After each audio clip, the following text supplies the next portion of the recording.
Petro himself used the world stage at the United Nations to argue that oil is more dangerous than cocaine. Maybe that's why he is hitting the Colombian oil industry harder than he is hitting the drug cartels. But unfortunately, the United States is applauding his behavior, because when Secretary of State Blinken met with President Petro, he said he strongly supports the approach Petro is taking to counter narcotics. My understanding was that the United States is in the business of fighting drug trafficking, not abiding it. Once again, at this hour, Colombia is sinking into the dark days of the 80s, when it was infamous for drugs and violence, to the chagrin of respectable Colombians, many of them living in my district, Florida 27. On the political front, President Petro displayed his poor judgment in Belgium when he said that he didn't see a difference between siding with the United States or siding with Russia, between the United States or Russia. Well, I don't think there is any doubt that Russia at this hour is a global pariah whose brutal war against Ukraine has killed hundreds of thousands of people and has caused levels of destruction not seen in Europe since the Nazis. Closer to home, Petro has embraced one of Russia's most important allies in the Western Hemisphere, Venezuela. When President Petro reopened their shared border, dictator Nicolás Maduro and thief-in-chief, Freddy Bernal, were there to greet him. You may know Maduro, but if you don't remember who Bernal is, he was a close confidant to Hugo Chavez and the leader of the repressive apparatus against the Venezuelans. On top of that, Bernal is on the United States blacklist. Now let's go to the environment. President Biden is aligned with Petro on a very dirty climate agenda. And the question is, where are the environmentalists? United States and Colombia produce some of the world's cleanest energy, but both countries have halted their domestic production. We in the United States were buying oil from Venezuela, whose refineries break all environmental regulations, resulting in the dirtiest oil produced on Earth. And I haven't heard one single Biden official or supporter protesting this pro-pollution policy. On the crime front, President Petro is negotiating with the two largest drug traffickers in Colombia. First, Clan del Golfo. Presence in 28 countries, has 4,000 members. They traffic 200 tons of cocaine a year, and they're the #1 trafficker of men, women, and children through the jungles of Central America to the American border. Number two, he's negotiating with a group called ELN, the Marxist Guerrilla National Liberation Army. 5 days ago, the ELN sprayed muerte a Maria Corina, death to Maria Corina, all over her offices in Venezuela. If you don't know who Maria Corina Machado is the top presidential candidate against Maduro and the best hope for democracy in Venezuela. So when looking at Colombia, a major course of correction is needed. Over the last 30 years, Colombia has made incredible progress. The scourge of Pablo Escobar was removed. Plan Colombia, with our help, triumphed. Álvaro Uribe defeated the guerrillas and brought security back to the Colombians. A new era of prosperity, democracy, security swept over this critical country. But now it looks like that will be all erased, and there's one man to blame, Presidente Gustavo Francisco Petro Urrego. For the sake of my Colombian brothers and sisters, this must not happen, and we, the United States, and the United States Congress should help the good people of Colombia. So I just want to say a few words for those who may be watching in Colombia. Al mirar a Colombia, necesita un cambio de rumbo. En los últimos 30 años, Colombia logró un progreso increíble. Se eliminó el azote de Pablo Escobar, triunfó el Plan Colombia, Álvaro Uribe derrotó a las guerrillas y trajo seguridad para el colombiano común y corriente. Una nueva era de prosperidad, democracia y seguridad se apoderó de este país. Y ahora parece que todo se está borrando y el único responsable se llama el presidente Gustavo Francisco Petro Urrego. Por el bien de mis hermanos y hermanas colombianas, esto no debe suceder y debemos estar aquí, los Estados Unidos y específicamente este Comité de Relaciones Exteriores, ayudando a las buenas personas de Colombia, que lo único que quieren es paz, democracia y tranquilidad. I yield back. The chair now recognizes the ranking member, the gentleman from Texas, Mr. Castro, for his opening statements. Thank you, Chairwoman, and good afternoon to everybody. Thank you to our witnesses for your testimony and for being here today.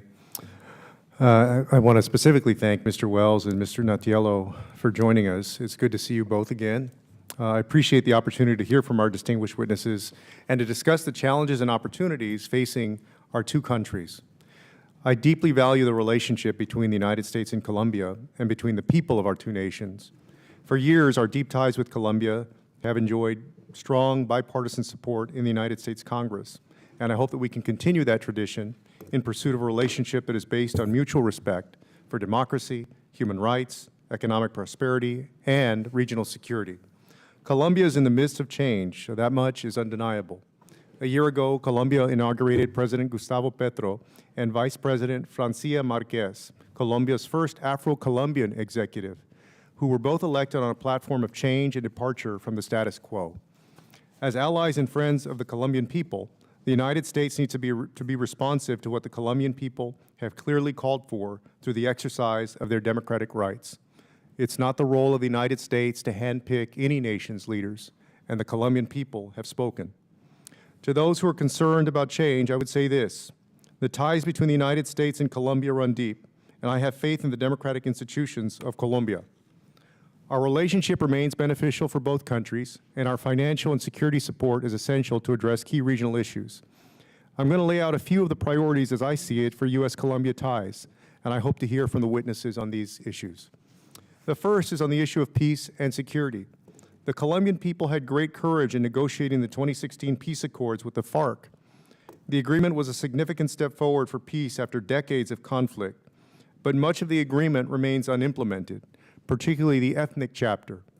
I'm glad that President Petro has committed to fully implementing this agreement, and the United States, as Colombia's ally, should support these efforts. Yet, it's also important to recognize that Colombia still faces conflict, including from the ELN and other armed groups, that impedes economic inclusion and security. The Colombian government has elevated efforts to negotiate a peace agreement with the ELN. I urge the Biden administration to be open-minded and provide technical support if requested. The second policy priority for the U.S.-Colombia relationship is cooperation to address shared challenges with forced migration. I want to start off by commending Colombia's decision to provide temporary protected status to almost 2 million Venezuelans fleeing the economic collapse and political crisis in neighboring Venezuela. We need to remind ourselves that it's countries like Colombia and Peru, Panama, Costa Rica, Mexico, and so many others that face the immediate and most direct impacts of forced migration. After the Los Angeles Declaration on Migration and Protection recognized that migration is a hemispheric challenge, as partners, we need to support Colombia in its efforts to fully integrate those who have fled Venezuela. And I'm glad that President Biden's budget request for fiscal year 2024 includes $33.7 million to assist Colombia with these efforts. Colombia is a country of 50 million people that has taken in nearly 3 million Venezuelans with open hearts. To underscore the scale of this, that would be like the United States taking in almost 20 million people, a number far beyond the 500,000 we have currently living in our country. As we recognize Colombia's actions, I reiterate my call for the Biden administration to pair their welcome efforts to support countries like Venezuela with open hearts of our own. I was incredibly disappointed by the Biden administration's failure to redesignate temporary protected status for Honduras, El Salvador, and Nicaragua, efforts that would have brought relief to those who have been in the United States for decades. I continue to believe in the need for redesignations for these countries and for Guatemala, and call on the administration to revisit their decision. The last thing I want to mention is the opportunities for the United States and Colombia to work together to combat climate change and promote inclusive economic prosperity. That includes collaborating on renewable energy, especially within the framework of the Inflation Reduction Act, and expanding regional integration through the America's Partnership for Economic Prosperity. I had the opportunity to meet President Petro and his cabinet in May, and I know that these issues are a priority for him and that they value Colombia's relationship with the United States. With that, Chairwoman, I yield back. Thank you. Other members of the committee are reminded that opening statements may be submitted for the record, and we are pleased to have a distinguished panel of witnesses from the State Department and the United States Agency for International Development who lead on the United States effort towards Colombia. Starting with Mr. Mark Wells, is the Deputy Assistant Secretary for the Bureau of Western Hemisphere Affairs at the Department of State. Welcome, sir. And we have Mr. Peter Natiello, is the Senior Deputy Assistant Administrator for the Bureau for Latin America and the Caribbean at the United States Agency for International Development. Thank you for being here. Your full statements will be made part of the record, and I will ask each of you to keep your spoken remarks to 5 minutes in order to allow time for member questions. I now recognize Mr. Wells for his opening statement. Chairwoman Salazar, Ranking Member Castro, distinguished members of the subcommittee, thank you for the opportunity to discuss our current approach to Colombia, a historic ally in the region. As one of the oldest democracies and market-driven economies in Latin America, Colombia works closely with us to advance shared priorities in trade, security, migration, democracy, and climate, as well as the full implementation of Colombia's 2016 peace accord. During their April 20 meeting at the White House, President Biden and President Petro reaffirmed the strategic importance of the U.S.-Colombia partnership based on principles of friendship, mutual respect, cultural ties, and a shared commitment to democracy and human rights. The United States has proudly supported security, good governance, and rule of law for many years, which has contributed to Colombia's longstanding commitment to democracy. Our investments have paid dividends over the course of our partnership, enabling close cooperation under successive Colombian governments with differing political perspectives. The U.S. and Colombian people enjoy the benefits of a successful economic relationship built on the solid foundation of the U.S.-Colombia Trade Promotion Agreement. Since the agreement took effect, U.S. trade with Colombia is near an all-time high. We engage closely with the Colombian government in the context of the agreement to improve labor and environmental standards. The United States has been the strongest and most consistent contributor to the implementation of the 2016 peace accord, providing more than $1.5 billion in assistance since 2017. We work closely with civil society, the private sector, and the Colombian government to prioritize the advancement of and equity of women, girls, Afro-Colombians, and indigenous people, all of whom have been disproportionately victimized by the conflict. The United States and Colombia coordinate closely to address irregular migration, to promote safe and humane migration management, and to support long-term migrant socioeconomic integration in Colombia. In April, President Biden and President Petro underscored our joint commitment to counter human smuggling in the Darien region on Colombia's border with Panama. Colombia hosts some 2.5 million Venezuelans, the largest number of displaced Venezuelans in the region. In 2022, the United States programmed $104 million to Venezuelan migrants in Colombia. President Biden and President Petro committed to a comprehensive counter-narcotics approach that includes interdiction, anti-money laundering, and rural economic development. We commend Colombia's efforts to expand land titling, which allows individuals in rural communities to own their own land and pursue economic alternatives to illegal drug cultivation. At the same time, we remain concerned about record levels of coca and cocaine production, as well as alarming trends in homicide and violence that serve to undermine democracy. We are expanding and intensifying bilateral cooperation in intelligence and interdiction to dismantle transnational criminal networks and to counter illicit activities that displace rural communities. Investing in Colombian institutions that fight corruption and improve security and justice, like the Attorney General's Office, the court system, the Peace Accord transitional justice mechanisms, and the National Police Force, is a strategic priority that will protect both our people's health, safety, the environment, the economy, and rule of law. As the second most biodiverse country in the world, Colombia plays a vital role in addressing the climate crisis. The United States supports programs that advance environmental protection by countering the drivers of deforestation, supporting conservation of the Amazon, and promoting climate-smart agricultural practices. In addition to our bilateral work, the United States and other democratic nations have a responsibility to stand up for democratic principles and protect the rules-based international order. Colombia and the United States share a vision for a peaceful return to democracy in Venezuela and work closely to strengthen inter-American institutions. In conclusion, the Biden-Harris administration is committed to ensuring that the U.S.-Colombia relationship remains strong and productive for the benefit of U.S. citizens, the Colombian people, hemispheric stability, and the wider world. We have overcome many historic challenges together, and we are confident that our partnership will continue to thrive for many generations to come. Once again, thank you for the opportunity to appear before you today. I welcome your questions. Thank you, Mr. Wells, and I recognize Mr. Natiello for his opening statement. Chairwoman Salazar, Ranking Member Castro, and distinguished members of the subcommittee, thank you for the opportunity to testify today on USAID's longstanding partnership with Colombia. USAID's work in Colombia spans several decades, 5 U.S. administrations and 5 Colombian presidencies.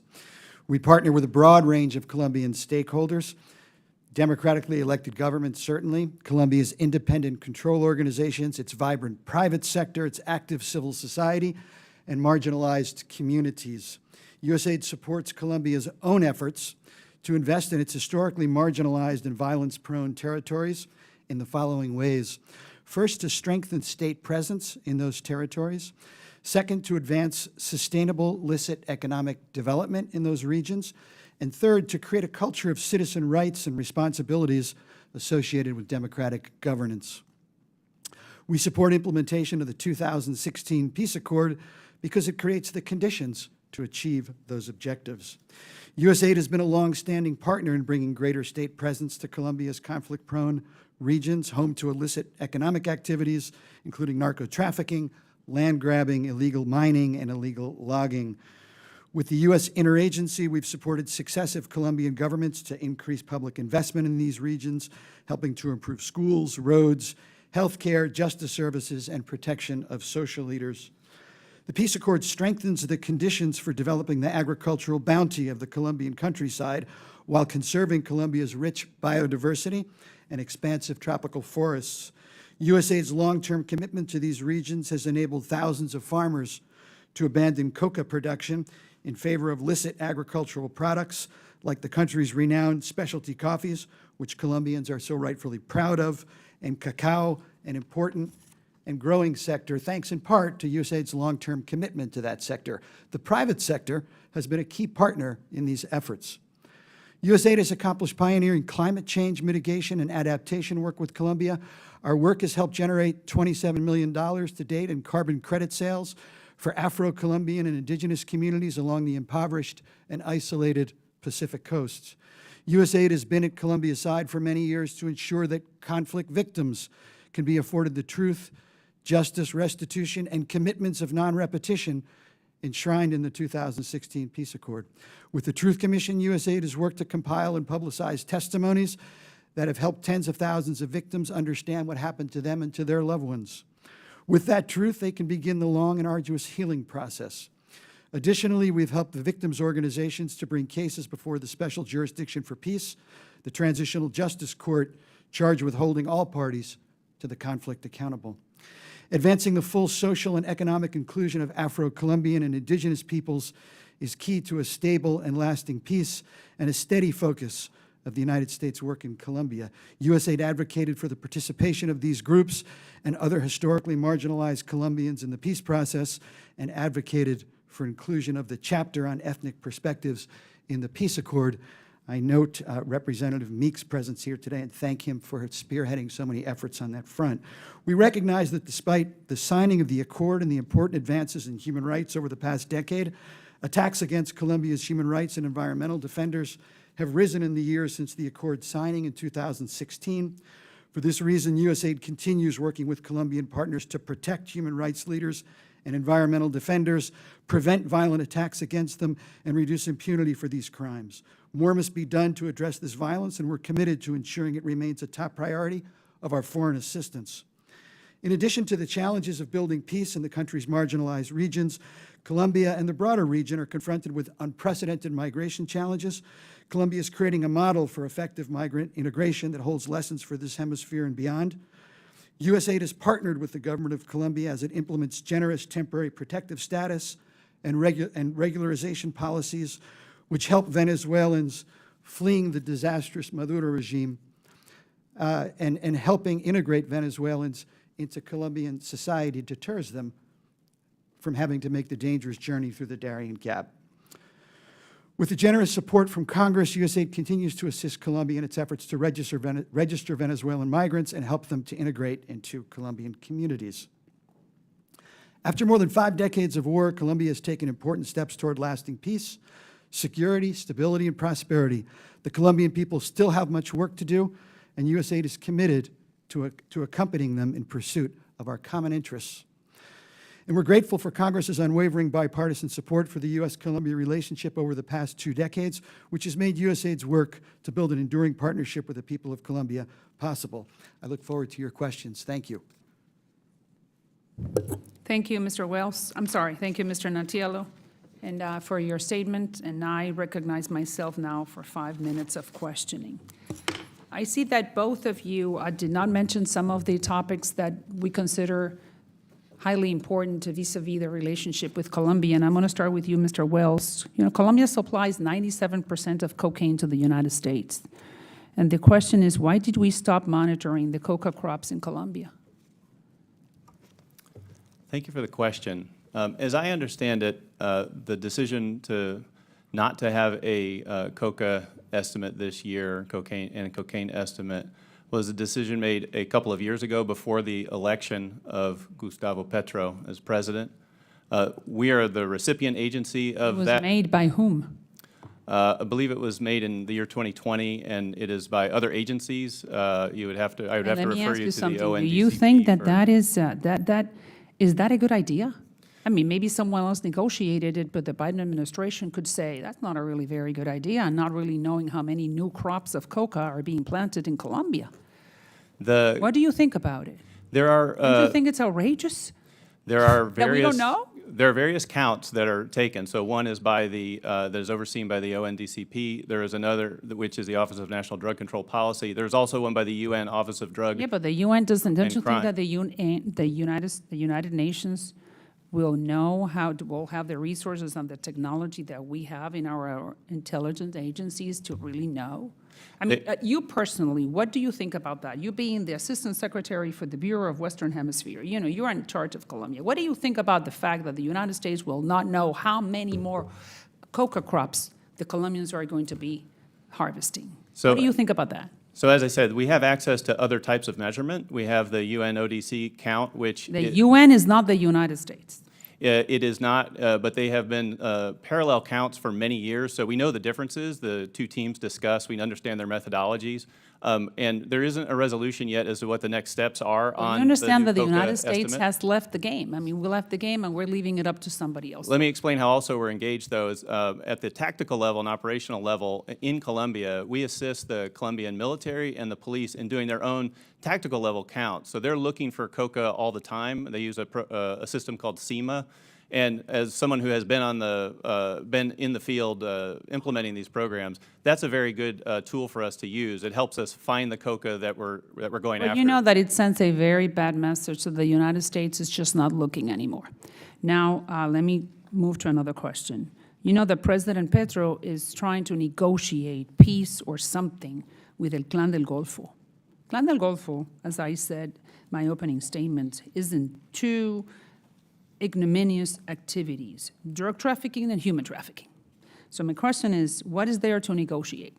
From the United States point of view, what is there to negotiate with El Clan del Golfo? El Clan del Golfo. I mean, So simple. Give it to me simple. What is there to negotiate with this, one of the most important criminal organizations in the world? So we share your skepticism toward Good. any dialogue with the Clan del Golfo. I can tell you what the intent is to not only negotiate with the ELN, but also with other politically motivated armed groups, but as well the Colombian government, the Petro government has conceived of negotiating with criminal groups. But what We has are- the State Department said to Petro, since the Biden administration is close to this, to the Petro administration? Have you expressed your concerns to the president?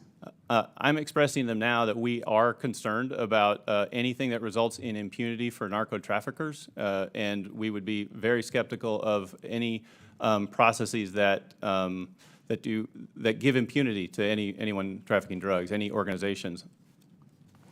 Good. You're sending a message to President Petro as we speak, so maybe he'll change his mind. Now, what about the statement, and neither one of you said anything on your opening statements about what I'm going to pronounce right now. You know that President Petro said in Belgium that he sees no difference between the United States and Russia. I mean, that's a pretty unfortunate statement at this hour when we have the war with Ukraine. Do you agree with me? I agree that the war against Ukraine is unjust and brutal, and it's Sure. all And what do you Russia's think about fault. Petro saying that he doesn't know the difference between us and them? What do you think about that? What I can say is that 3 times the government of Colombia has supported votes against Russia's invasion of Ukraine at the UN. We are not going to agree with every tweet that Gustavo Petro does, and in this case, we don't agree with that. But we've been pretty consistent, and the Colombians have been supportive in international fora with regard to So he says one denouncing- thing, but he does another. Well, that's good. Words are not, sometimes are not like actions, but it's all right. So besides the difference between the United States and Russia, President Petro also said that oil is more dangerous than cocaine. Oil more dangerous than cocaine. So what do you think about that? What does the State Department think about that? Well, with regard to coca, I mean, I think I said we are concerned about the rising levels of coca and cocaine production in Colombia. With regard to his positions on oil, I can talk about that. You know, he said when he was elected that he was going to stop all further exploration or any new contracts in oil production. That's been his practice so far. We haven't seen him actually cancel any existing ones. The United States companies are fairly well invested in that area. He has expressed a desire to move and transition toward renewable energy, and that's something that we support. And I think there's a lot of opportunities for U.S. companies to profit in that space. But I agree, there is an uncertainty when it comes to the hydrocarbons industry about what's next. So basically what you're telling me is that he may be saying something but doing something different because the State Department is sending the message that we don't agree. I'm some saying of he's his doing exactly statements. what he said he would do, is not to have any new oil contracts, and we haven't seen that Yeah, but yet. the fact that he's comparing oil to cocaine and saying that cocaine is better than oil, for me, I think it's outrageous as well. And I'm just going to ask one more question, so I don't want to abuse my time, but your colleague, Todd Robinson, said that Colombia is a net exporter of security. All right, but we just learned that he wants to negotiate with the ALN and with the Clan del Golfo. So how can we interpret a net exporter of security? I believe what the reference was to that the Colombians provide security assistance to some of their neighbors, north, especially up in Central America. They've done so for decades. We've partnered with them through Southcom and through Assistant Secretary Robinson's bureau, INL. And so they have provided some assistance. It's been useful in the past. I don't know about the reference to But do you consider that The Colombia, ELN. since you study it every single day, that Colombia at this hour under Petro is a net exporter of security? Being an ally of Venezuela, that Venezuela has the largest refugee migration on earth. What I can say about that is that they have a relationship with Venezuela. We don't tell countries with whom they can have relations. He decided to do that when he came into office. I can say he definitely shares the goal of having a democratic solution in Venezuela. He hosted a conference in April with some 20 countries, and there those countries affirmed the need for Venezuela to return to the path of democracy. And affirm that the process that the international Sorry, I'm community interrupting. I is have to, undertaking. My time has expired. I now recognize Ranking Member Castro for 5 minutes. Thank you. Chairwoman, I'd like to yield my time to the ranking member of the full committee, Gregory Meeks from New York. Okay. Thank you, Rep. Castro. I'm tempted to, talk about our former president who impeached twice, now indicted twice, maybe indicted again for resurrection in January 6th, and the guy that is friends with Kim Jong-un. I would hope our allies don't look at that or think that is what America is. We're still a strong government, our institutions, so I'm not going to talk about that. Let me start by just saying this. Democracy in Colombia is not in peril. The people of Colombia have embraced free and fair elections for decades, even during some of the most challenging years of internal conflict. And I've been involved in Colombia since I've been here. I've been involved with 1, 2, 3, 4, 5 presidents, from Pastrana, Uribe, Santos, Duque, and now Petro. And that's our job, is to deal with who the people decide they want to be their president. That's democracy. Elections. Count the votes. Don't deny them after they're counted. Count the votes, and the people decides who their president is.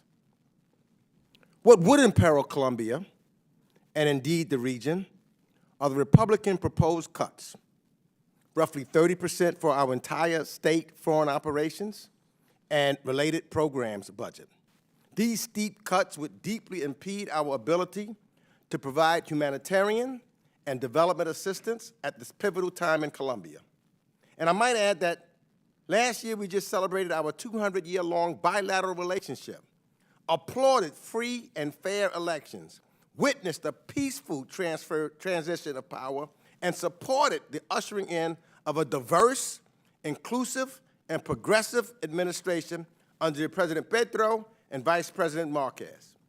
The narrative that Colombia has, quote, big problems with democracy, with its institutions, with the economy, and with President Petro's total peace policy is divisive and counterproductive, particularly when that narrative is used against his interests in negotiating with the ELN to extend peace beyond the 2016 peace accord. Colombia is a democratic country with a democratically elected government and democratic institutions and process in place. One change in policy that we may disagree with does not change our shared common values and histories. As we strive to reach common goals, we should do so in partnership. Additionally, I'm deeply concerned that withholding funding in Colombia runs contrary to the United States drug policy, security, and commercial interests. The shared challenges we have can only be addressed if we support Colombia's efforts toward lasting peace and strengthening institutions and access to justice. We must help Colombia build up civic participation and civilian services in the most rural areas, those areas where oftentimes indigenous and African Colombians live, and which Petro says he is focused on. I was there at his inauguration, and for the first time, I heard those communities talked about extensively. I heard it under President Uribe, and I heard it under President Santos also. The assistance that we provided for decades in a bipartisan fashion does just that. It competes with the drivers of illicit economies and violence to renew belief in democracy and ushers in much-needed change. What's confusing and shocking to me is watching my colleagues across the aisle complain about the influence of China and other adversaries while simultaneously proposing to no longer support our strongest allies in the region. We do not advance United States interests if we withdraw from the table, nor do we address these challenges if we shut out and deny regional stakeholders from being at the table. A peaceful future for Colombia may require dialogue with a Cuba or Venezuela, particularly when it concerns negotiation with the ELN or addressing the migration challenge head-on. Colombia is not sliding into a socialist state. I've worked closely, as I said, with every Colombian president, since I was elected to Congress because I believe in the potential of the Colombian people. I've fallen in love with the Colombian people and their strife and moving for democracy. I've seen them at each one of these elections stand in line and make sure that their voices are heard with their vote. I saw it in this last election that elected Petro. That's democracy, not someone coming from someplace else and saying that you should not be. I know that constructive dialogue and cooperation between our countries will reap benefits on both sides of our bilateral relationship. And again, I want to thank the witnesses that are here. I don't want to take up any more time from this distinguished panel, but let me just say that we've got to listen and work with our allies in the region, not just be above them and tell them you do what we tell you to do, but let's promote those democracies and look at those things that we have in common. And as what took place when President Petro came here to visit President Biden and members of Congress, he's indicated that he's willing to continue to do just that.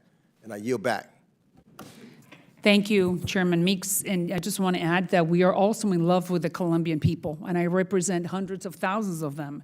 And reality is that we want to keep it that way for 200 years, like you said. We want to keep free and fair elections for the Colombians. Our concern is that Petro may stop that for the next 200 years. But thank you.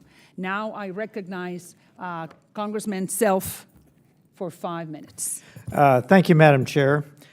We just heard the term decades. Here in our own country, we realize that the past decades really don't matter because of the open border policy under this current president. So my point is that current presidents make a difference. Witness our own open border policy. Words, not actions. So my question is, we've heard a lot about this 2016 agreement with the FARC. Does the FARC-EP and Segundo Marquetalia represent a threat to Colombia? Thank you for the question, Congressman. Yes, both of those are foreign terrorist organizations under our law. Both the FARC-EP and the Segundo Marquetalia are derivatives of the old FARC that signed the 2016 peace agreement. So what is your assessment of their future? Because the FARC was years and years in Colombia. What is your assessment of their future in Colombia? So these are people who either did not agree with the original peace accord, or they never, or they signed it and then later defected from that. In the Segunda Marquetalia case, many of them have taken up residence in Venezuela. In the case of the FARC-EP, and I'm speaking very generally here, they function inside the Colombian borders. They are politically motivated, but I would say predominantly they are narco-trafficking organizations solely dedicated to trafficking. Okay, do you believe your words on page 2, longstanding commitment to democracy? I think Mr. Meeks just addressed that. Counter smuggling in the Darien region, you talked about, we now see Darien peaking at like 400,000. You intensifying bilateral cooperation in intelligence and interdiction to dismantle transnational criminal networks and counter illicit activities. Do you believe those words? Then fight corruption and improve security and justice with the Colombian institutions. Is that going to happen, or is that cooperation possible under this president? So earlier this summer, Congressman, and thank you for that question, we worked with the Colombians and the Panamanians to undertake law enforcement activities and border control enforcement in both of those, both sides of that border in the Darien region. They did that with some technical assistance from Southcom. The idea was to go after human smuggling rings in that area and try to at least counter over the summer the effect of those. When it comes to the institutions, I'll refer you to the Attorney General's office, which has a long-standing tradition of independence. It is, in fact, investigating some of the allegations made against President Petro. We have invested maybe hundreds of millions of dollars in that organization over the years. It's the organization that took down Pablo Escobar and does prosecutions against all manners of drug traffickers. Why your focus on Venezuela in your testimony? Well, Venezuela and Colombia are sister republics. They have a shared population. When the FARC was attacking the Colombian people so violently in the 90s, many Colombians fled into Venezuela. Now you're seeing a reverse of Venezuelans fleeing the misery and poverty brought on by the Maduro regime into Colombia. Exactly. Thank you. So that's why I think we have got to focus on what is happening there, not the rosy perspectives that you gave us. And one more point about the Darien Gap, and my time will be up. It is so dangerous, and you probably know this, that your government, the United States government, it is so dangerous that we issue pre-rape kits to the females transiting the Darien Gap.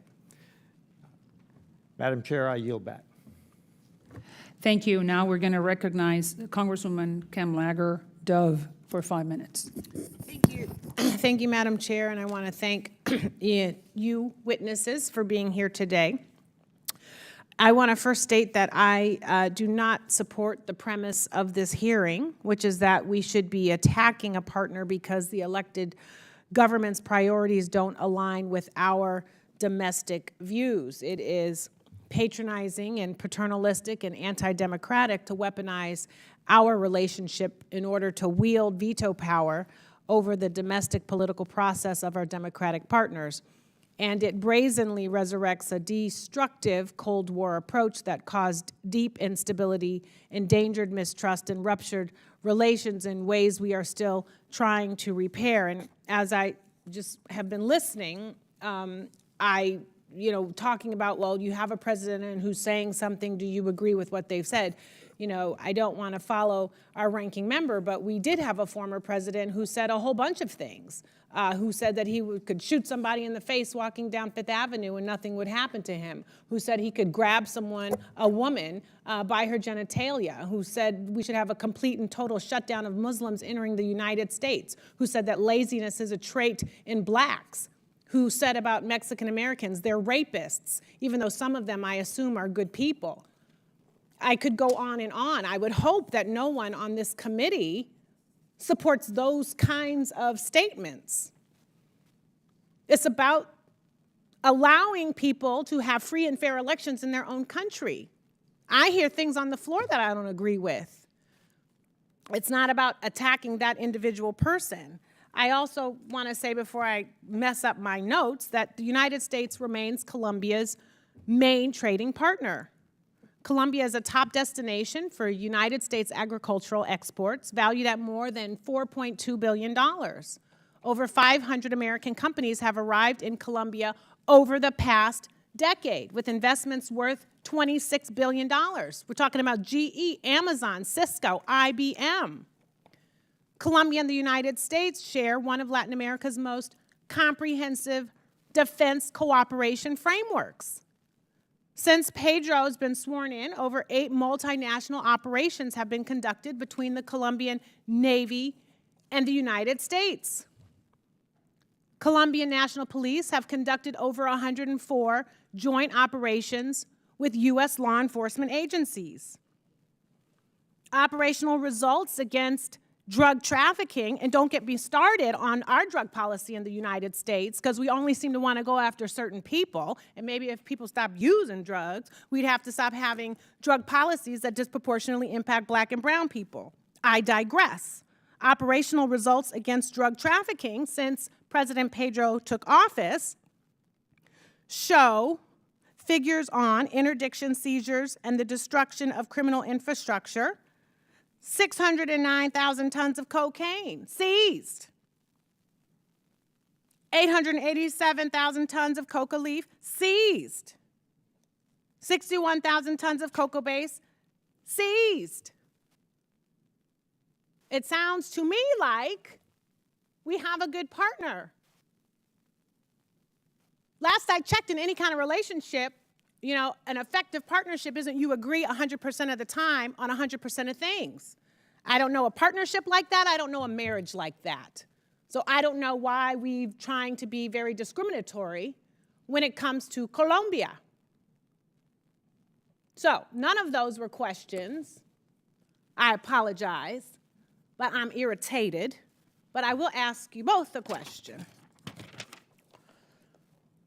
Oh, help me, Jesus. Can you speak in just, maybe not, maybe in 30 seconds or less, very interested in the ways that your programs and your engaging of the Colombians and the Colombian government are addressing issues like illegal mining and discrimination against Afro-Colombians and human rights issues, because those are also important things, as well as reminding people how important it is to tell the truth. You only have 18 seconds.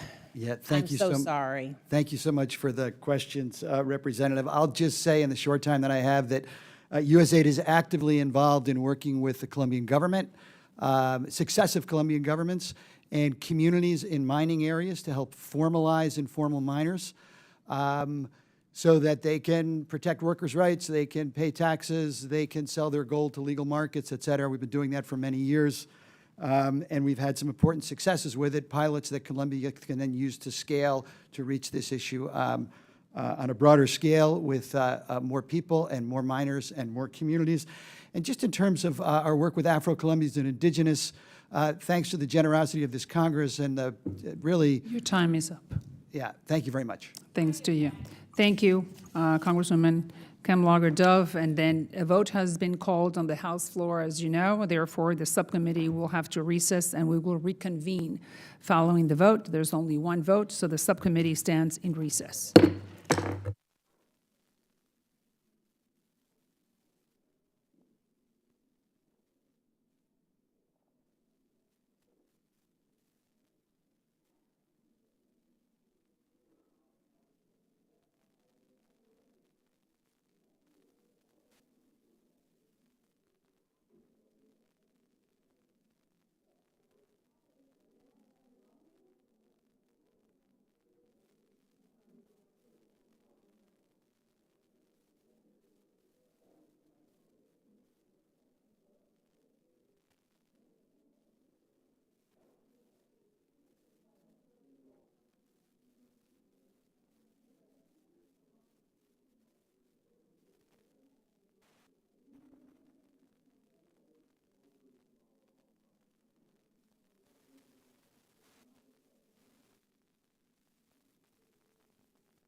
So the subcommittee will reconvene, and I will now recognize Congressman Stanton for 5 minutes. Thank you very much, Chair. Thank you very much, Chairwoman. Thank you both of our witnesses for being here today and your patience with votes in the middle of our hearing.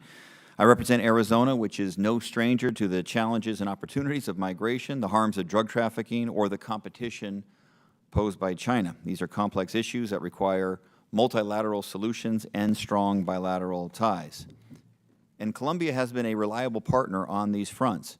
Recently, working with our State Department to set up a regional processing center for migrants journeying through Latin America. These centers pre-screen individuals to see if they are eligible to enter the United States legally and are intended to slow the flow of migration after the end of Title 42. Colombia is one of only 3 Latin American countries working with the United States on this important project. Colombia also hosts more than 2.5 million Venezuelan migrants and refugees who have fled the autocratic Maduro regime. These migrants need help settling in Colombia, and the United States Agency for International Development provides funding for just that purpose. Last year, USAID granted around $30 million to support food security, health care, job training so that Venezuelan migrants could find a home in Colombia rather than making the dangerous trek north to the United States. Our country has also worked with Colombia on counter-narcotics efforts. The 2021 U.S.-Colombia counter-narcotics strategy set about holistically reducing coca supplies by targeting laboratories and traffickers, investing in the security and economic development of the rural areas, and restoring tropical rainforests that have been turned into cocoa fields. Finally, while I hope that Colombia establishes diplomatic ties with Taiwan, I also recognize that Colombia is one of only 12 Latin American or Caribbean countries that is not a member of China's Belt and Road Initiative. Instead, it maintains close ties with the United States, which is its largest trade and investment partner. With this strong relationship as a backdrop, I have a few questions for Deputy Assistant Secretary Wells. Recently, the State and Foreign Operations Appropriations Subcommittee voted to defer funding to Colombia, potentially leaving the State Department and USAID with no designated funding system to work on projects with Colombia. Does this undermine the progress we made to make America safer? Thank you for the question, Congressman. Let me just say that the shared goals that we have in Colombia include countering transnational crime and drug trafficking, promoting peace and security, protecting the Amazon, preventing and responding to human rights violations, reducing irregular migration influx, and supporting the government of Colombia to integrate the Venezuelan communities. So the funds that we get, we use to do some of these things. It's to increase the operational capacity of the Colombian National Police and their military, which serve as staunch allies for us in the region in all kinds of operations. We support the Attorney General's office and Colombia's justice sector, which are critical components in maintaining Colombia's constitutional checks and balances. We also do peace accord implementation. We protect human rights and social and environmental defenders who face increased risk of attack. And we support, as I mentioned, the programs that allow us to help Venezuelans, instead of going north, they settle down in Colombia and integrate into Colombian societies. And we protect the Amazon, including supports to programs to support deforestation and promote agriculture that does not harm the environment. Those are all the things that we can do when we have a consistent flow of assistance. If we were to defer this funding, as the subcommittee on in appropriations recently voted on, how would such a deferral encourage Colombia to create closer ties with China? So their relationship with China, as you mentioned, we are still the #1 investor. We're the #1 trading partner with them. As you mentioned, they have not signed the Belt and Road Initiative. I know that President Petro has talked about that or has considered that. But the U.S. companies are still quite vibrant there, and we have a robust, we have a trade agreement. They do not have one with China. Were we to back out of this, this decades-long investment in security and social ties, we would be surrendering a vital strategic ally in the region and basically a partner that can work with us on an array of issues. Final question, same thing, if we were to defer funding, how would it impact Colombia's ability to work with the U.S. on migration and counter-narcotics?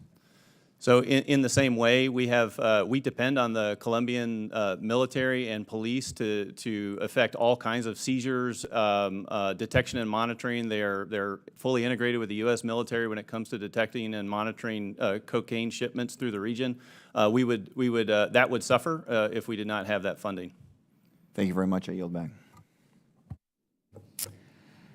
Thank you, Congressman. And now I'm going to recognize myself for 5 minutes. I just have a few more questions that I would like to share with you. And specifically, Mr. Wells, you said during your testimony that that President Petro works very well with the rest of Central American countries that are exporting people to the United States. But I just want to share with you the fact that the Panamanian foreign minister and some people at the highest level of the Panamanian government came to my office and told me specifically that they have a problem with Colombia because more than 400,000 people have arrived through the Darien jungle, and Colombia really doesn't stop them. On the contrary, Colombia and under the Petro administration lets them come through, and the Panamanians find themselves having a major problem because they cannot absorb so many people trying to go through Central America to get to the Mexican border. So could you please explain to me what is the difference between your statements and what the Panamanians are experiencing on the ground? Thank you for the question. As I mentioned, there are 2.5 million Venezuelans who have stayed in Colombia, so the Colombians are playing host to that group. That's a group that is not going north. There are a lot going north, and the United States engages in multi-country and multi-agency effort to basically take 3 lines of action. One is enforcement, one is No, diplomacy. but I don't think that's what I asked you. I asked you the relationship between Colombia and Panama. Specifically, the Panamanians do not think that the Colombians are helping them stop the traffic.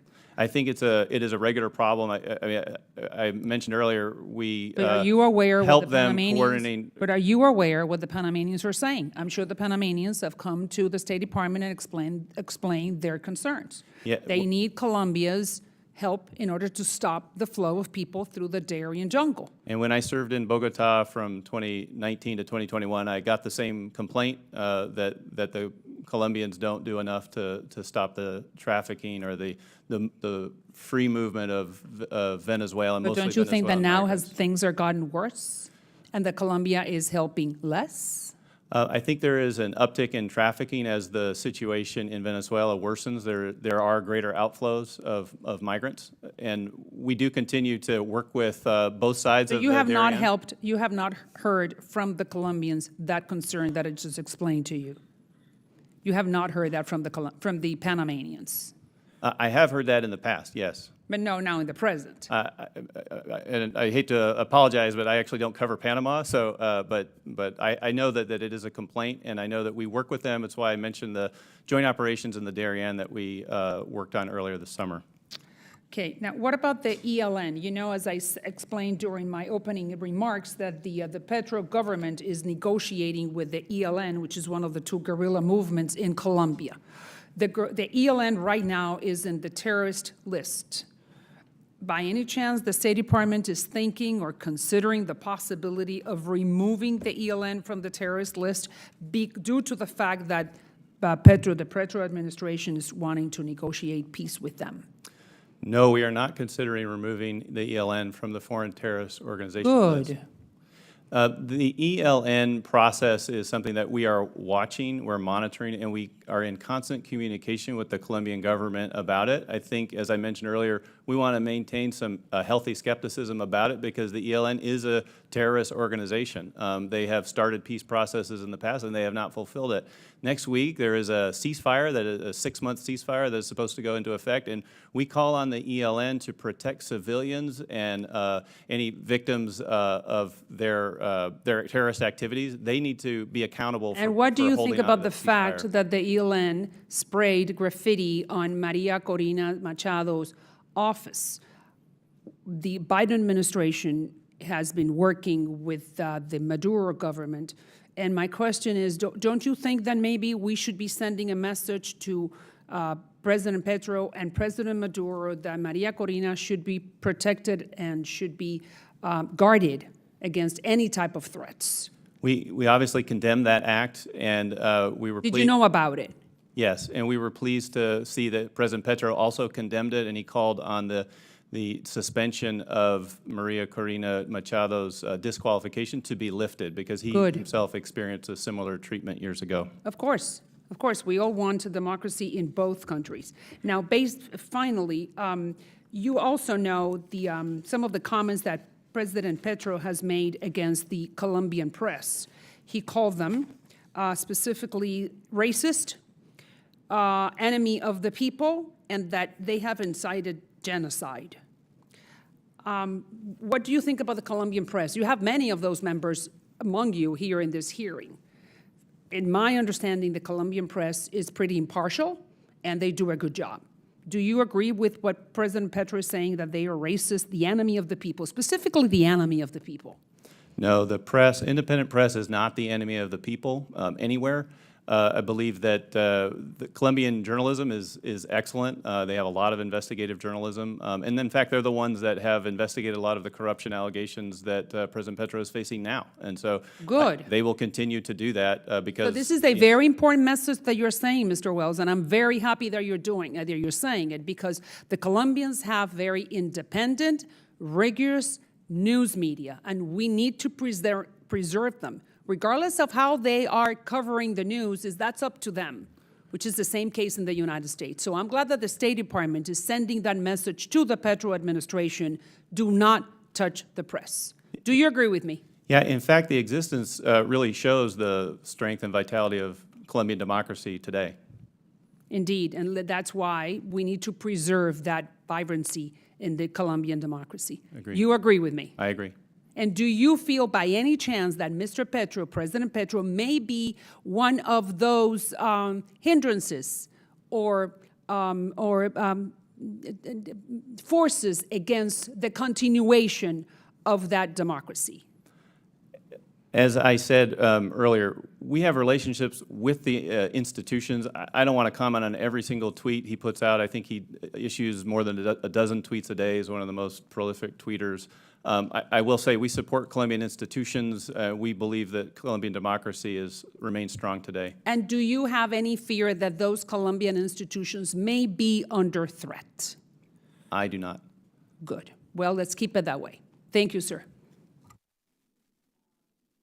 And now I recognize Ranking Member Mr. Castro. Thank you. Mr. Wells, you made a comment, and there was some discussion about the migration situation of Venezuelans to Colombia. And can you describe how Venezuelans have been treated in Colombia who are arriving from Venezuela there? Or either one of you, I mean, whoever is best suited to answer that. For example, have they been provided work permits, food, shelter, so forth? Yeah, I'll take that, Representative Castro. Thank you for that.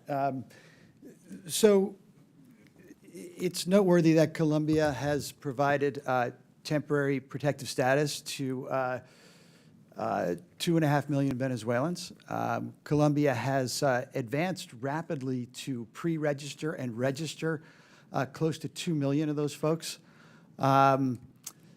Colombia, by being registered, those Venezuelans have access to health care in Colombia. They can enter the job market in Colombia. They would pay taxes, I believe, in Colombia. They can put their children in school. And so USAID has been an important partner to Colombia in helping them do that. Colombia has established dozens of integration centers around the country to help that process. USAID is supporting Colombia in 11 of the centers that receive the biggest flow through of Venezuelan migrants.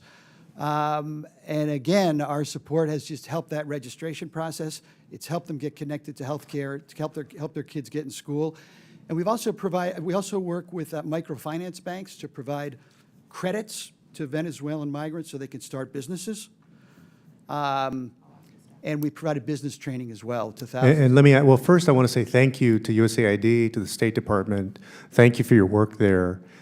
And is it safe to say, fair to say, that if Colombia was not so receiving of Venezuelans, that many of those Venezuelans might try to make it up north, including to the United States? So I would say that Colombia's efforts to register and integrate Venezuelans is deterring them from going through the Darien Gap and from going north.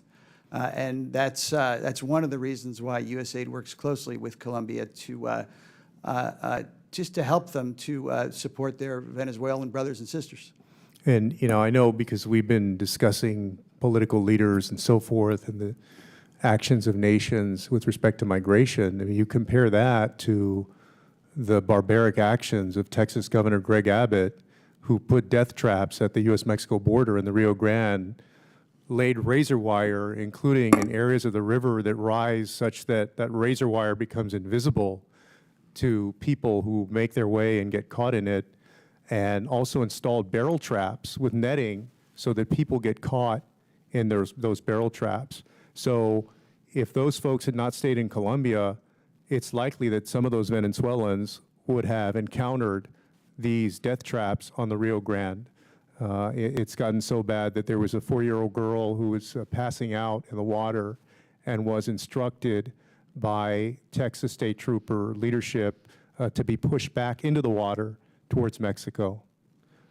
Very barbaric, inhumane policies that you might expect to see come out of a place like North Korea or somewhere like that. So I want to say thank you to Colombia, to both its conservative and liberal presidents who have maintained that policy of treating folks humanely in both conservative and more progressive governments. And thank you all for your work in supporting them. I also want to ask you just one more question. President Petro represents change in Colombian politics, but I believe there's still substantial continuity in U.S.-Colombian relations. Can you both speak, or either one of you speak, because I'm short on time, to whether you've seen a significant change in our relationship with Colombia, particularly cooperation on such areas of national and regional interest since President Petro was elected? Has something significantly changed in the U.S.-Colombia relationship, in your estimation? Thank you for the question. No, in the regional context, we still have great cooperation with the Colombians. As I mentioned, they held a conference on Venezuela and convened 20 countries to talk about the international community's response for Venezuela and encouraging a democratic return to democracy. I also say, just from as was previously mentioned, just that there is a continuation of extraditions.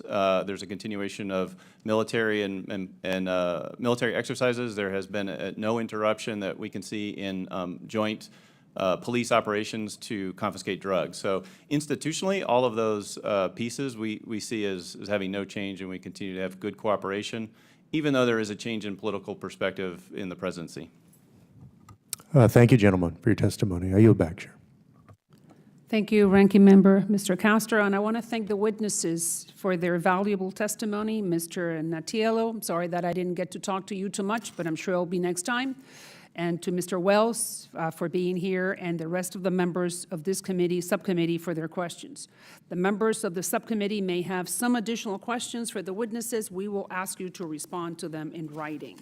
So pursuant to committee rules, all members may have 5 days to submit statements, questions, and extraneous materials for the record, subject to the length limitations. Without objection, the committee now stands adjourned.